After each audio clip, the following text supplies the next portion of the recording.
So super important from that perspective. And we look at all the numbers in Omnisend, right? We send a lot of emails. I think we did about 26 billion last year. But we look Mhm. at these things, especially Black Friday, Cyber Monday, obviously a huge time for D2C merchants. Yes, true. But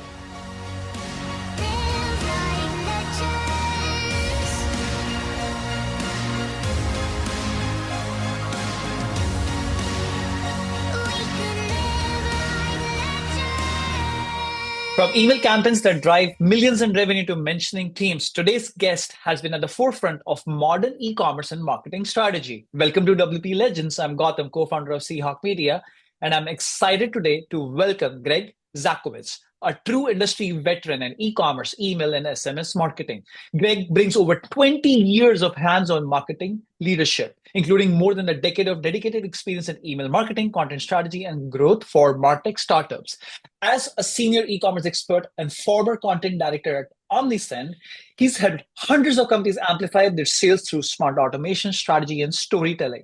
He's also launched award-winning podcasts, spoken at major marketing conferences, and has been featured in publications like Forbes, USA Today, and whatnot. In this episode, we'll unpack Greg's evolution from solo marketeer to ecosystem leader, how he's built with empathy, execution, and insight, and what the future holds for e-commerce marketing in a world increasingly driven by AI and customer-centric automation. Greg, welcome to WP Legends. Let's go back to the beginning. hey, Gautam, thanks so much for. I'm excited to be here. Thanks for having me. That might have been the best intro Pleasure. I've ever received anywhere ever. So thanks for that. Wow. Okay, I've been given that compliment a few times now, so maybe I'm doing something right. You're on to it. Anyway, so where are you based out of? And tell me about your role in Omnisend and right before that role. Let's go from there, I would say. Sure. So I'm based in Durham, North Carolina, so East Coast of the U.S. Love it down Mm-hmm. here. Omnisend is a company, global company based, headquartered in Lithuania as well. I say as well, but headquartered in Lithuania, and I've been working with alongside Omnisend for a little over 5 years now. As you Mm-hmm. mentioned, did a couple different roles there. So currently, I'm a retail and e-commerce advisor for them. So just kind of working through, kind of following trends and making sure that we can keep our customers up with those trends as well. And that could be Yeah. e-commerce trends, could be email marketing trends, SMS, kind of what anything under that umbrella. Yeah. Uh, Yeah. yep. So about your personal journey, and I realized when I was doing some research on your background in sector, you started in radio. Is that correct? I did. So I went to college for radio broadcasting, All right. and marketing was my kind of my fallback career, my secondary Oh, career. And gotcha. at the time radio broadcasting in the U.S. was consolidating. This is probably global, but it was consolidating pretty heavy. Right, big companies buying up small ones, recording shows. You limit the workforce, which limits that scale, the pay scale a little bit. So I did radio for a couple of years, and then I was like, I don't want to go through this slog for the next 10, 15 years. So I Yeah. transitioned over to the marketing side, ironically working for a radio promotions company. And then from there, pretty soon fell into email marketing. And it was kind of by happenstance. We were like so that radio promotions company was like a traditional pop-up store. We would travel around, radio stations would hire us. We display artwork that was done by classic rock musicians. So John Lennon, Mm. Paul McCartney, Rolling Stones. And we were collecting email addresses there and then started marketing. So we had, I mean, this is back when, but it was a Yahoo store, e-commerce site that we try to sell Yep. artwork Yep. through. Uh, and that got us into email marketing. And then I transitioned from there to a multimedia publishing company. And that's all we did was email marketing. And it Yeah. was, uh, you know, Yeah. list Yeah. Go ahead. growth Sorry. practices back then, a little shady, right? It's the stuff I would tell you Yeah. not to do now, but back then it was more of the Wild West, It and I was. just I roped into it. I looked at this and I go, oh man, there's something here, and we had millions of names and we were segmenting it, and I was able to just kind of learn from doing that and trial and error and figure out what worked and what didn't, and then just Yeah. kind of Yeah. applied that to the trends. Things were much easier also with email marketing till about, I would say, decade ago, 7 years ago maybe. But then things become really, really difficult, I think. Now things are really difficult though. You have to get the inbox permissions, all of that. But like you mentioned, the Wild Wild West, you can just wing it. You can send to a million emails and nobody would care. And it might not have landed into spam boxes and sector. I think so. I am so curious, and I was really excited to meet you about, and I have this burning question for you. Like, Do you think email marketing, and I know you would get this question a lot, still makes sense in this modern world? Because consider the primary inbox, the promotion mailbox, etc. Where do you think email marketing is going actually? And where it is today? So Where is it I, today? I am a huge proponent of email. I Mm, say that for a lot of different reasons, but it continues for, I mean, for 20 years it's worked and it continues to work and more people adopt it. And it's finally gotten to a point where I say saturation point, but it's saturation point from this is a everyday communication channel for brands and consumers to interact true, with one another. And true, consumers expect it. They go there. They know they're going to give an email address, hopefully to get a discount when they first get to a website. So super important from that perspective. And we look at all the numbers in Omnisend, right? We send a lot of emails. I think we did about 26 billion last year.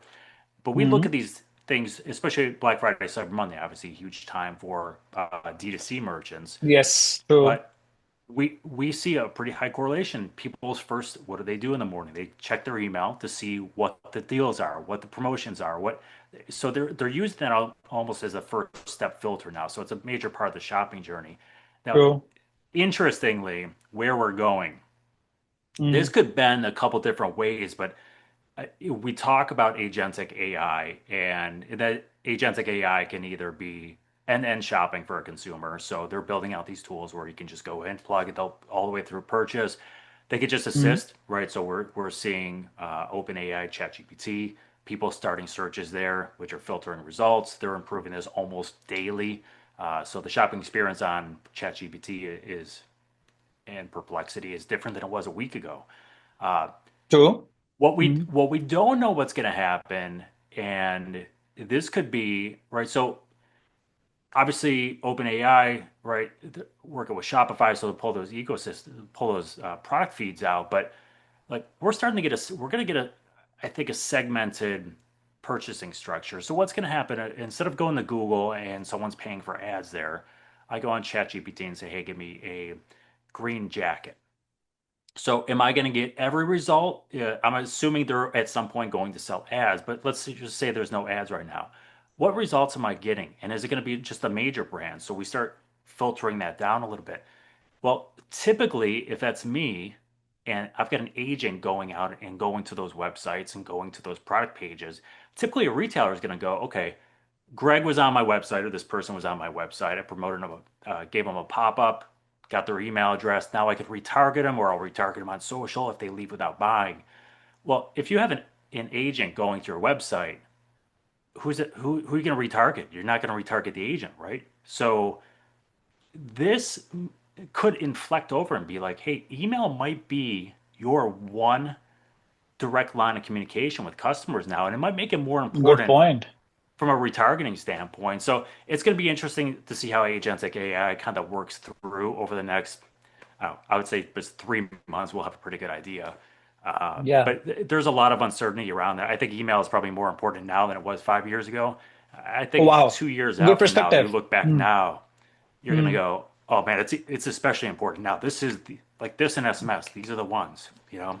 True. Yeah, yeah. Because there's so much noise. How do you get through the noise? That's always my curiosity. How you get through the noise, and there is a lot of filters available in Gmail, especially if it's a company email box or your personal email box. I totally hear you. So at Omnisend, you have helped like personally helped like so many brands, with their consistent themes or strategies, etc. Like any Yeah. interesting case studies which you really, do you remember or do you work on? Like your best ones? Any very interesting one most recently? Any chance? So we've got a ton of success stories on here. I'll give you an umbrella answer here. Yes. Yeah, So yeah, because that would be good. you mentioned a couple minutes ago that email is harder now than it was, say, I Mm. forgot what you said, 7 or 10 years ago, but Yeah, I would yeah. say in some respects it's harder now. In some respects it's a lot easier now because Mm. you look at tools. 10 years ago, part of the thing was email platforms, email service providers, they were being acquired by larger companies. I was with one, they got acquired, and then the company that acquired us got acquired, right? So email used to be really expensive to do. It was hard. You kind of had to learn the system and how to navigate stuff. But now you can jump on like Omnisend and to do a workflow, like the templates are built already. You just click two buttons, you've got a workflow template there, and then you just customize the messages on there. So even That's true. segmentation, right? AI, I could True. just like, hey, give me I could just type in there and say, hey, give me a segment for anyone who's hasn't bought from me but signed up more than 6 months ago, and it'll just create the segment for you. So in a lot of cases, it's easier.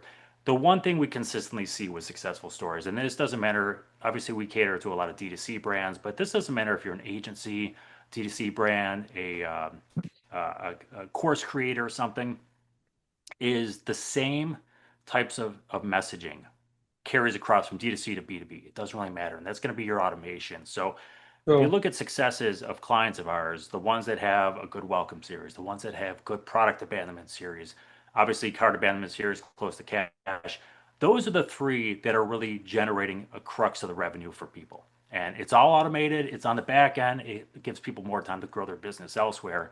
But that's the umbrella answer is anyone who is doing kind of those three things and then supplementing and filling in with the other ones are the ones that we're writing success stories about, or we're talking to them. They're like, hey, you know what? I heard this guy say this thing and I went and did it, and now I'm generating more revenue off it, right? And And every saving time with sale, Omnisend AI. For example, Omnisend AI, you can just import your brand assets, have the writer do everything, copywriting, line, subject line generator. So yeah, things are easier. If somebody, especially there's a one-man show or just two people running a company that can't afford marketing teams, yeah, you have a point. They can just use the AI now. yeah, so it's a lot of use that as a starting point, use it as kind of Mm-hmm. the next step point, and then you filter in, you optimize, you build as you go, but you've got Mm-hmm. the initial crux work done, and that's the beauty of it. And then you can keep refining, and you can keep getting it better, and you can segment more, and you can do all these different things. But that's the beauty of it now. It's kind of democratized, and you just kind of build up as you need to, and then you can customize it Gotcha. based on type of brand. You know, if you're a D2C brand, if you're an agency, you can customize those things, but a lot of the marketing really overlaps. And that was the one thing, 10 years ago, B2B had this playbook, D2C had this playbook. And then you started to see it filter a little bit, kind of go this way. And Yeah, most of those tactics are identical now, right? There's very, that's true. in some instances, but there's very little differentiation between them. It's just a matter of how you present the company. True. And so let's switch gears to Shopify and Woo and WordPress for a second. That's now here's the thing. When it comes to e-commerce stores, the sector especially, like people are like using Shopify, they're using Woo, depending on budgets, whether they're comfortable level, etc. Omnisend has about 90,000 WordPress plugin installs. So of course, it's very popular, very, very highly reviewed sector. But what's like if I may ask you, like, does Omnisend have more integration like people using with Shopify or Woo or just custom as of now? What would you say? I'll say Shopify is the crux of them. Not the Hmm. crux, but Shopify is the majority of them. Majority? Hmm. It's kind of where the company was. I don't say grown, but uh, you know, it fit natively with Shopify longer Hmm. ago, and it Hmm. was easier tool. And Shopify was the growing, WordPress I been around see. for years, but Shopify was like it was the new kid on the block, right? I say new kid; they've True. been around for a while, but it was the cool kid on the block, right? So everyone was going to Yeah, Shopify, so that kind of helped it. And then years ago, Mailchimp, which is now an Intuit company, but true. uh, they had stopped sharing data with Shopify. So Mailchimp customers were going, "Hey, my ecom platform, my email provider aren't talking to each other." Omnisend fit the bill perfectly, right? So there was a big influx there. Now we have tons of customers across the board. So like you mentioned, Woo, WordPress, right? Mm, We have these. mm. So it's a nice mix, but that's the beauty of it. So when we see this, we go, okay, how do we make the integration better? How do we make the app better? And then we start talking to those customers. You'll find us. We were talking offline before, but you'll find us at the WooCommerce events or the WordPress events around the globe True. as well. And we're talking to customers. We're talking to whoever's interested and trying to figure out what they need. And then we build that into the platform. And that's, we're customer funded. We're organically grown company. We don't have investors. So our customers aren't happy. We're not making money. So that's why we take that feedback so personally. And then we start building and improving the platform there. So it's a pretty good mix now. Gotcha. It's a really long answer for a short question.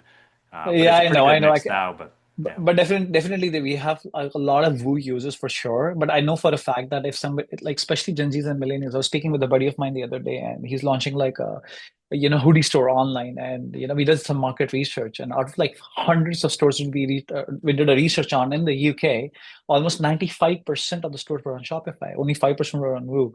So like I think because it's also on the segment and the need and the budgets, of course, because and also very few people I think want the open source, part of the equation. That's why they go for Woo. But when it comes to e-commerce and the ease of starting a business, I think that's where Shopify leads the pack, I would say. No doubt about that. You know? Well, yeah, and the e-commerce side is kind of that crux there, right? But if it's easier, I mean, Shopify, they've been growing for a long time, but they really had a hockey stick kind of movement on there. True. But if you are, you talk about like dealing with like open source code and stuff, but like if you're a 16-year-old kid, like you can easily go to Shopify and set that up pretty quickly for you, right? That's true. There's a little less of a learning curve. There might be a learning curve more as you start getting into it a little bit, which it's not always the easiest platform, uh, but you know, the barrier to entry is a lot smaller. But I mean, you talk to people all the time, right? Yep. WordPress, WooCommerce, people love it. Once they get in there, they're like, "Oh, this is great." It's Yeah. so That's only the it's starting six one point. way, It's half dozen only the other. Yeah, it's Yeah, only the starting point though. It's only the starting point. But anyways, I was looking at the Omnisend website just to get a recap and refresh, and I noticed that very in bold migration and help with MailChimp and stuff like that. yep. Is that a marketing thing which you spearheaded about the migration? Because it's pretty cool. It's pretty interesting that you can migrate from any other platforms pretty quickly. Or is it only for MailChimp to Omnisend migration at the moment? I'm not going to take credit for it. So, you know, our goal as a company is to make it easy on the customers, right? Okay. So All right. integrations, right? A couple click integrations. You can integrate with most of our ecom platforms Mm-hmm. in a matter of literally minutes. And I'm not talking like 59 minutes. A lot of times it's like 2 to 3 minutes. So Mm-hmm. we try to make it easy. One of the worst things about anyone, regardless of type of business, is replatforming, right? So whether you replatform an e-commerce website, you're switching providers True. for e like that tech stack. So we understand that if you want to do email well, you've got to have it integrated with the rest of your tech stack in a way that makes sense. So uh, if you get a company that maybe it's a mom and pop that, you know, if there's 2 people, 3 people, 4 people, you got to make it easy for you to move and to capture that. So that's where the migration comes from. We do migrations across the board for our customers, lots of things. So if you have questions, you need help doing that, just reach out to us. We're all super friendly people. We'll all take your Mm. emails. We'll talk to you. And if we're not the right fit, we'll actually tell you we're not the right fit, and we'll tell you to go somewhere else, and we'll point them. So yeah, so that migration, we try to help every customer that comes through. It's just a matter of what that looks like. But yeah, just let us know. That's amazing. I have another curious question with respect to email marketing. I'm like always like thinking about it. Of course, I know all about cart abandonment, because you're there, you don't check out, and you instantly get an email with a 10% discount code, 20% discount code. Companies like Omnisend have cracked that equation really well, of course, needless to say. But tell me a little bit about browser abandonment. Like, is there a way to tackle that? Is Omnisend doing that? Is there a way to do that? Yeah, so we do product or browse abandonment. You could do both, but Oh, really just okay. two different tactics, right? So browse abandonment is kind of more high level. Greg is on checking out jackets on your website, right? We target Yep. with generic jackets. Yeah. Product abandonment is Yeah. just what it sounds like. I'm checking out this specific green jacket. You're going to retarget me with that specific green jacket. Yeah, we've been doing that for years. And this is one of those areas where I think it's table stakes now. I think if you're a company, regardless of the type of company you are, and you're trying to close some sort of deal, whether it's a agency deal, whether it's a services deal, whether it's a product, Mhm. D2C product deal, I think browse abandonment is now, or product abandonment is table stakes. It's one of the essentials, one of the three essential automations you should have. And here's why, right? So you think about the customer journey and like the marketing side, right? So I'm a company, doesn't matter what type Mhm. of company, but I'm trying to get you to my website. I'm probably doing like paid search. I'm probably doing paid social. I'm spending money to get you there. So now I got you on the Yes. website. I want to hit you with a pop up. I want to capture the email address, hopefully SMS as well, mobile number as well. But I want to capture the email address because then I can start targeting you without having to retarget you generically across social. Do the same tactics I did to get you there the first time. If I get you the email address and I capture that data, now every time you come to the website, I can figure out what you're interested in. I can figure out, okay, he gave me his email, but he hasn't carved any products. What's he checking out, right? Are you checking out kids stuff? Are you checking out women's stuff? Are you checking out men's stuff? Are you checking out, corporate gift baskets? Or so we could start doing that, and then I could retarget you directly with an email, right message. I know the So content's there, and then I can target you a little bit better. It's automated, and then maybe you were just browsing, but I can back you off that, right? So, hey, Greg, check out this green sweater. By the way, here's other customer favorites or top rated sweaters, right? True. So if that's not the one, now I've got social proof suggesting other ones. So I'm guiding that journey a little bit, and that's going to fill the gap because that gap between sign up and cart abandonment, it's typically where you just send batch and blast emails, right? They're not customized. Some brands will use segmentation, but if you don't have much data on me, that segmentation is going to be sparse. The best True. segmentation data you have is website visitors, right? And what their behavior is. So we're just following intent there, and it's a high intent message that can fill that gap, and they drive tons of revenue. I've never thought about browser abandonment. Usually, you think about remarketing Google ads, remarketing social media Hmm. ads. That's a no-brainer because you see them all the time. I'm talking about something, and Instagram Instagram will show me. Like my co-founder Ryan, he sent me a message about some watches he was looking at on the weekend. That company's been harassing me on Instagram for the past 48 hours. It's unbelievable. It sent me an Instagram DM. Like that's it. Like look at this. It's nonstop. So, but browser abandonment, I think has even if I think about my own agency, Seahawk Media, people come to my site. I get about 15, 20,000 visits a week now. Knock on the wood, my marketing team is doing a pretty good job of this. Okay.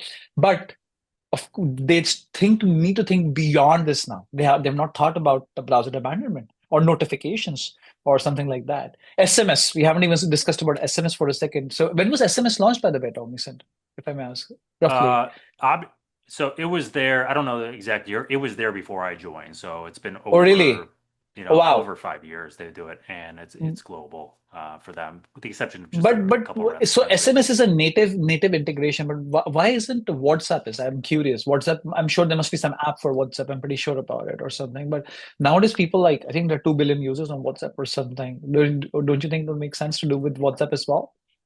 So years ago, we had WhatsApp integration, and Oh then wow, we okay. discontinued it. And we discontinued it, and the reason we just, if you go 5 years ago, it Mm, just wasn't like it was insanely popular globally, but the customer base wasn't demanding it, right? So it was costly to maintain for us.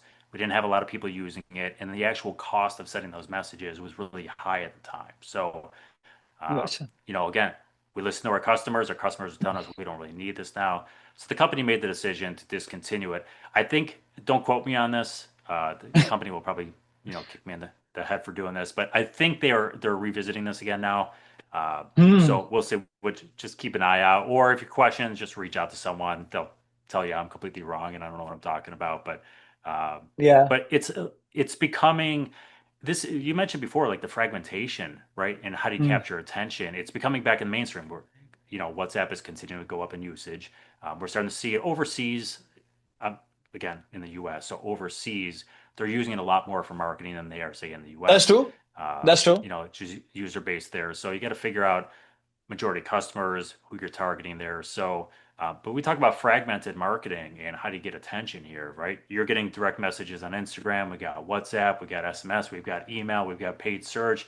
We're probably going to have some sort of paid AI pretty soon. You're going to have paid ads there, but you got Amazon, right? TikTok Shop. You're scattered so many places. You got to figure out what's working best for you. And some companies it's going to That's be true. WhatsApp, some companies it's going to be Instagram, some companies it's going to be email, right? Some's just going to be TikTok Shop. So it kind of depends on Gotcha. the brand and yeah. Gotcha, gotcha. I was speaking with my dad the other day, and he has an online astrology e-commerce store, etc. And we were just discussing, and his developer he integrated Brevo. And I just came to my mind that companies like Brevo, etc., have like instant competition to Omnisend. Of course. So how does Omnisend compare to the likes of Brevo and other Klaviyo and other companies? Like where would Omnisend stand out versus the crowd? Would you say pricing could be a factor or support? In your words. What would you say? Yeah, so I think when you look at the ecosystem, I think if you put Klaviyo and Omnisend side by side, it's pretty much we're neck and neck with them. So that's probably the Okay. closest to Okay. Omnisend. For anyone Mm, that's maybe familiar with Klaviyo, maybe not so much mm, Omnisend, just kind of think of them same level there. Uh, mm, integrations, right? We're right there. We're right there with them, right? All the key integrations, the Shopify's, the WordPress, all these things have them there. A couple things separate us. One, we're reachable. We have 24/7 live customer support. Uh, mm. that is for any user. So we have a free plan that no credit card required. You can stay on the free plan for as long as you want. We don't gate those features. So you're on the free plan, you want to use workflows, cool. You want to use segmentation, cool. We'll make it available for you. But we Mm. offer them live 24/7 support as well. So uh, always nice that we don't have like in Black Friday. If there's any hiccups that you need help with something, we got staff available for Yes, you 24/7. Uh, gotcha. so that's one. We're generally low cost, so uh, if you're looking to save money, we'll give you the same tools, lower cost than Klaviyo, which is Yeah, always nice as yeah. well.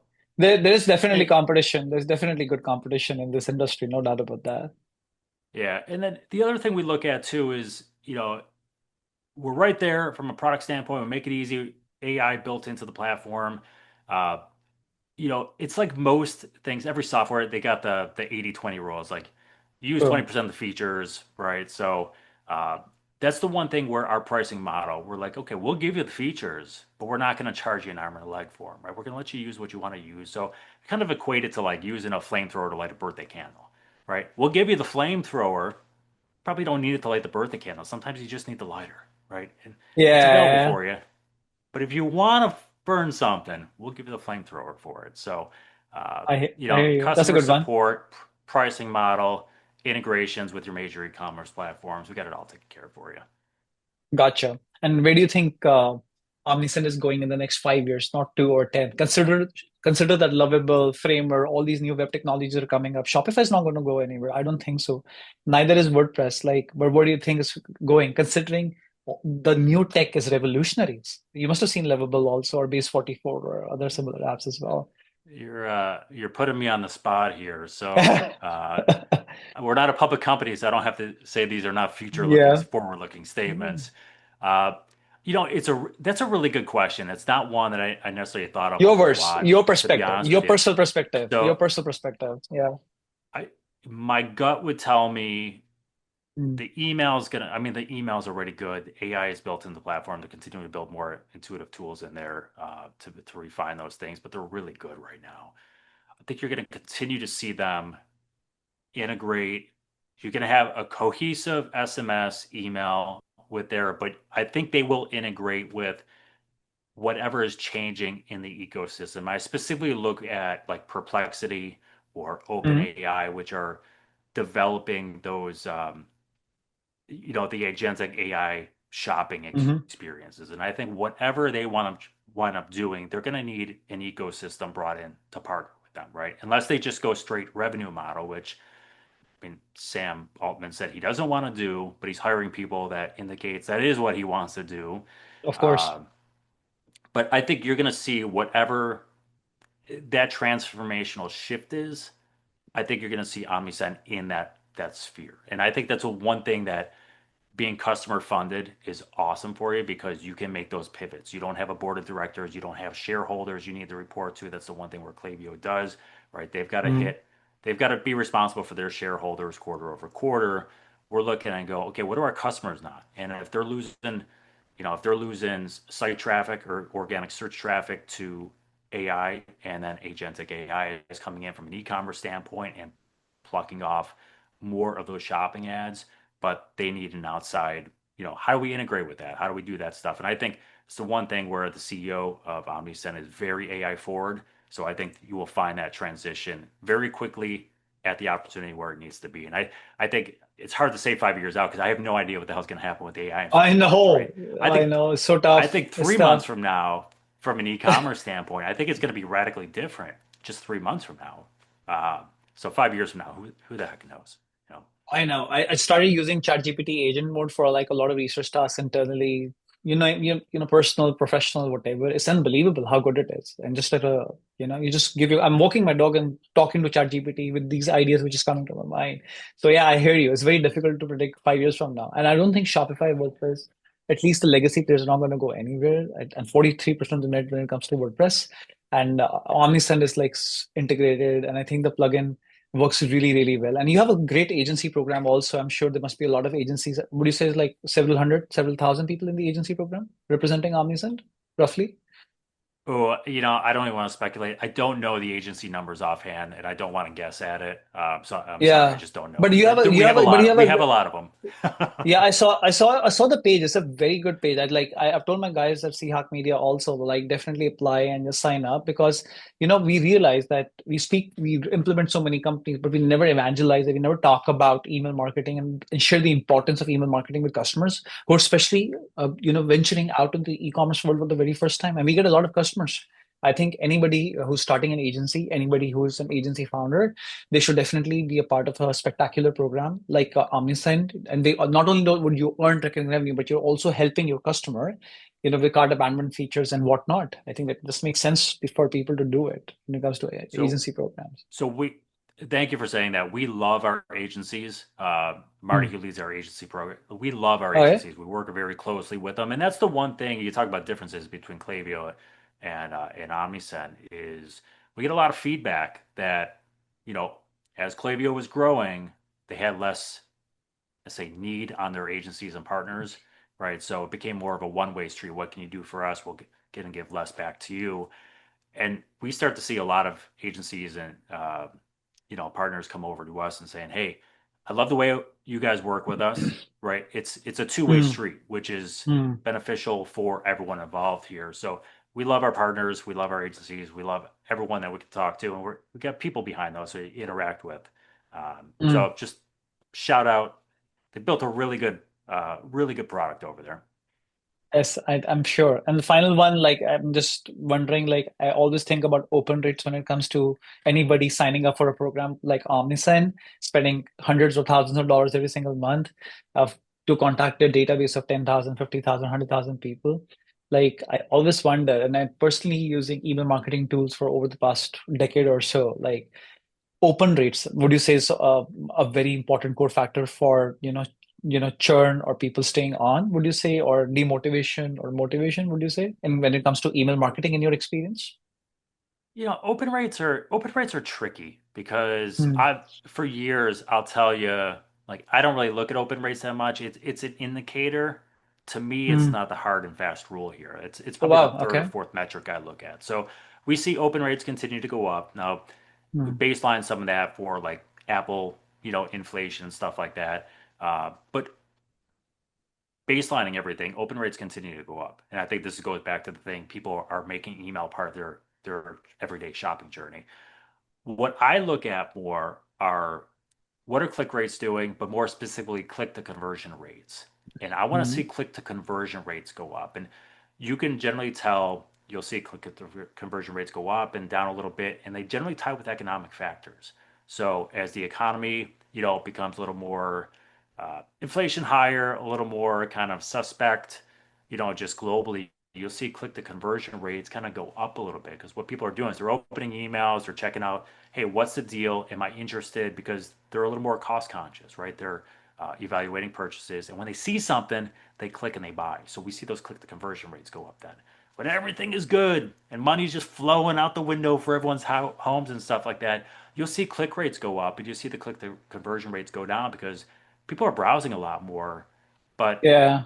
because they're browsing more, they're clicking more, right? So you naturally get the. So I look at click to conversion rate. If I get a 90% open rate and no one's buying, like, I don't care about the open rate. I care about who's making, like, how am I The converting purchases. that person? Yeah. Yeah. Yeah, So yeah. Are we that's what getting I'm the looking lead? Are at we more getting than the anything. dollars?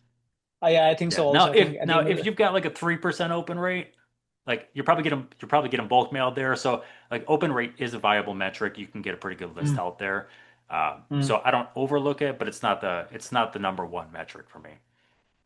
Good point. Never thought about like. But at the end of the day, it's all what matters is like revenue in the bank, dollars in the bank. That's what matters at the end of the day. I totally agree with you. I never thought about that, but when I personally use email marketing, I always look at the open rates and I scream at my team like, this time the email of the open rate was really low. You have to change the subject line. What did you guys do? Maybe I'm thinking of it incorrectly and I need to retweak my strategy internally. So I've got a callback for you here, right? So say Yeah, my click to yeah. conversion rate is low, but I've got a Hmm. decent open rate, but my click rate's going up, right? But they're Hmm. not making the purchase. Well, I've got you clicking in the email, so I know you're opening it. I know you're clicking it, but then you don't do anything. Well, what's my tactic there? I've got my browser product abandonment. So I know what you're going to. Like there's something in your life that took you to that website for something at a time. Maybe you just weren't ready to buy. You didn't like the colors. You didn't like the service pricing, whatever. But now I can hit you with the browse abandonment or the product abandonment after you click because I know you're there, right? So I can try to funnel you through that journey a little more customized. So there's my callback, and this is another reason it's so important because otherwise you might just look at that and go, okay, dude's on our website again. Let's send them a paid ad. Let's retarget. Let's send them an Instagram, DM or something. So Yeah, those tend to be more costly than an email. An email costs you a fraction of a cent to send, but if I can get you a true. timely one with a relevant message, I'm good. I agree, 100%. That was a good one. I agree. I should be everybody, in fact, all our listeners, like rethink on your open rates, look at your actual click rate, I would say, and just count dollars in the bank. Anyways, thank you so much for being on my show. I'm glad to host you today and learn about you and your journey. And have a great day. Thank you so much.